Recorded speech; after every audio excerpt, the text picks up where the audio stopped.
बातमी पुण्यातून आहे। सध्या बंद असलेल्या भिडे पुलावरून पुणेकरांची वाहतूक सुरूच आहे। खडकवासलातून विसर्ग वाढवण्यात आलाय, त्यामुळे भिडे पूल वाहतुकीसाठी बंद करण्यात आलाय। भिडे पूल पार करणाऱ्या नागरिकांना पुणे पोलिसांनी हुसकावून लावलंय।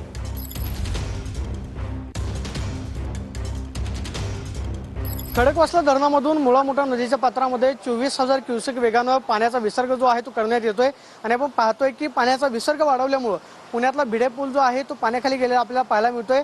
वाहतूक पोलिसांनी हा संपूर्ण रस्ता जो आहे तो वाहतुकीसाठी बंद केलेला आहे। दोन्ही बाजूने येणारी वाहतूक जी आहे आपण पाहतो की बंद झालेली पाहायला मिळते। मात्र पलीकडच्या बाजूचा नदीपात्रातला रस्ता जो आहे महानगरपालिकेकडे जाणारा, त्या रस्त्यावरती सुद्धा पाणी आल्यामुळे आपण पाहतोय की चारचाकी वाहन जे आहे ते पाण्यामध्ये अडकलेलं आपल्याला पाहायला मिळते।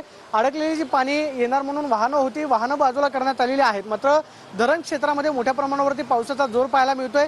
घाटमाथ्यावरती मुसळधार पावसाचा अंदाज जो आहे तो हवामान विभागाने व्यक्त केलेला आहे। आपण पाहतोय की दुचाकी स्वार जे आहे ते पुढे नदीपात्रामधून जे प्रवास करतात, आपण पाहतोय की या सगळ्यांची अडचण झालेली पाहायला मिळते। कॅमेरा पर्सन सुशांत राऊत आणि प्रदीप कापसे, TV9 मराठी।